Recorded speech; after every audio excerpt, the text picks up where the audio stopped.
Olá, oitavo ano, tudo bem? Hoje nós vamos ter uma aula sobre o nosso planeta, né? Nós já vimos anteriormente que a Terra sofreu sérias transformações ao longo do seu período de história, que gira em torno de 4,6 bilhões de anos, né? Não é um planeta tão novo assim, mas também não é tão velho se a gente considerar a vida do universo, né? Esse planeta Terra, toda vez que ele sofre essas sérias transformações, ou pela era do gelo, ou por questões de alterações de temperatura muito altas, ele sempre se organiza e as formas de vida então se adaptam a essas modificações. E isso sempre nos faz pensar, né, se existe vida da mesma forma como existe no planeta Terra em outros planetas, enfim. Essa questão ela é muito ampla e gira muitos comentários e muitas discussões, não é o nosso fato de hoje. Hoje o que nós vamos focar aqui é como é o nosso planeta. Na verdade, uma revisão um pouco sobre o planeta em que nós vivemos, que vai ser o nosso assunto do oitavo ano. Para começar, a gente vai se situar. Tá? O planeta Terra, ele faz parte do Sistema Solar, então aqui nós temos o Sistema Solar. O Sol no centro, né, os planetas girando ao redor, num sistema elíptico, e nós vamos ter então Mercúrio, o mais próximo, depois Vênus, o segundo, Terra, Marte e assim por diante. Nós temos também aqui um cinturão de asteroides, esses asteroides provavelmente é um resto de formação do Big Bang, né? E nós vamos focar no nosso planetinha, que é o planeta Terra. Já tivemos 8 planetas no sistema solar. Plutão, né, foi desconsiderado como planeta, então agora nós temos 7: Mercúrio, Vênus, Terra, Marte, Júpiter, Saturno, Urano e Netuno. A Terra ocupa a terceira posição em relação ao Sol, e isso faz uma diferença enorme em relação aos outros planetas. Dá para a gente dizer que a nossa distância em relação ao Sol é de 150 milhões de quilômetros. Esse planeta Terra, ele é específico, com as características que ele tem, ele é diferente de todos os outros planetas. Ao mesmo tempo, ele é dinâmico, ele muda o tempo todo, ele sofre essas modificações o tempo todo, através de ciclos naturais e características únicas para a vida. Que características são essas que só existem no planeta Terra, não existem em outros planetas? A gente pode elencar vários, eu selecionei alguns aqui que eu acho que são os mais importantes. Primeiro, a atmosfera rica em oxigênio, né? Se não tivesse oxigênio, o oxigênio não seria utilizado para converter nas células em a respiração para a produção de energia, então não existiria vida. O nitrogênio, que é a outra forma de fabricação dos aminoácidos, né, quando ele está incorporado nos organismos, e o vapor de água, que vai formar as nuvens, que vai formar os ciclos da chuva, que vai formar a água na forma líquida, né? Outra coisa importante que nós vamos ter é abaixo do nosso, nas camadas mais interiores do planeta, lá no magma, que ele é formado por ferro e silício. Isso é extremamente importante para a formação da vida na superfície também. A temperatura, não dá para dizer que é uma temperatura muito fria nem muito quente, é uma temperatura agradável, amena, e a pressão atmosférica, ela é uma atmosférica coerente para que a água seja sempre fluida, líquida, para ela correr. Ela se forma nas nuvens, depois chove, essa água que se formou das chuvas, ela vai fluir para dentro dos lençóis freáticos ela vai abastecer os rios, mares, enfim, e isso é em função da pressão atmosférica.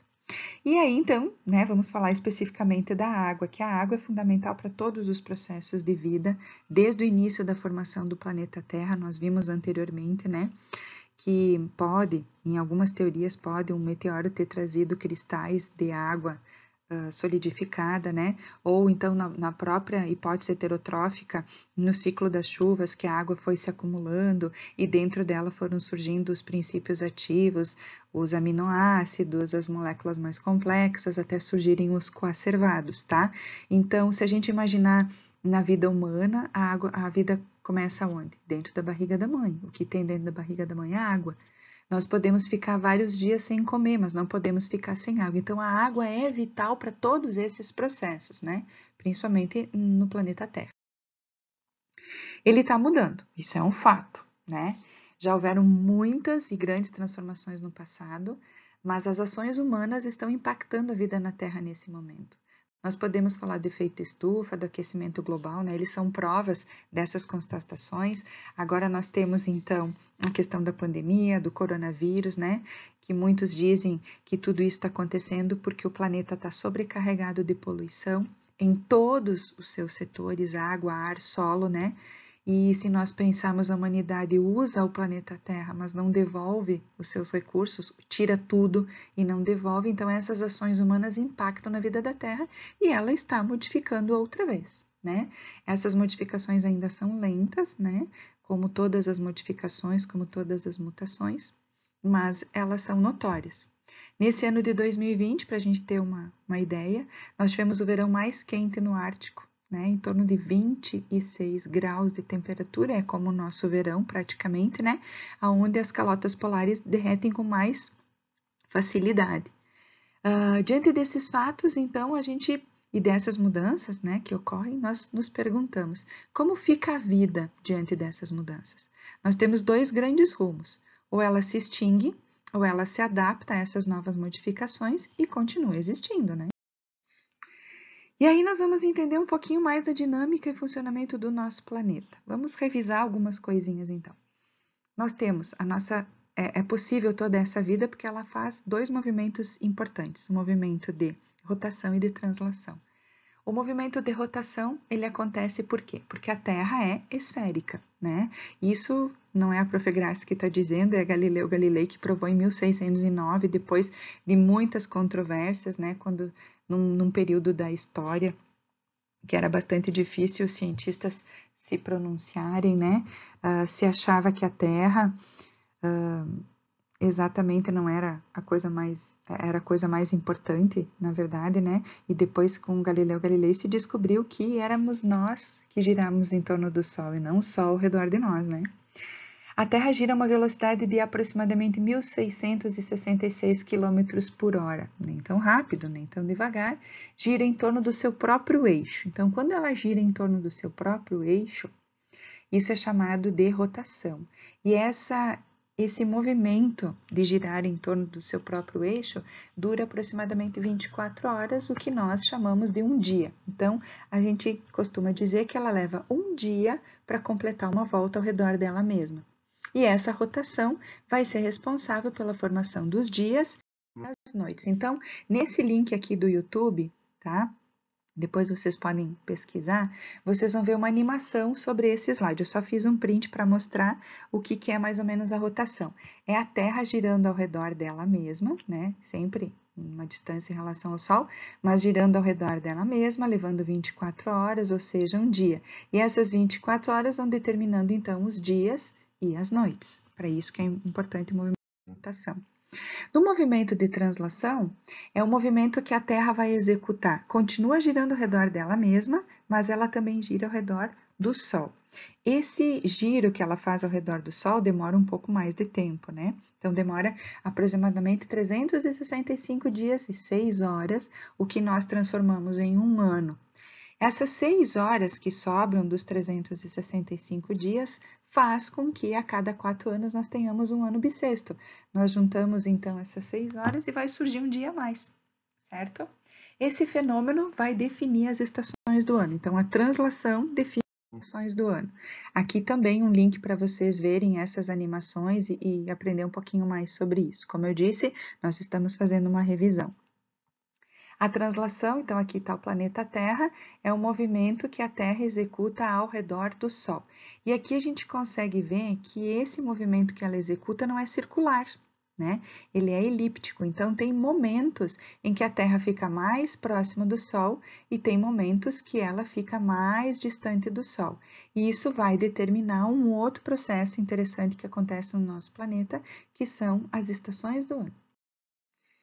E surge também o solstício e os equinócios, uma revisão de geografia, né?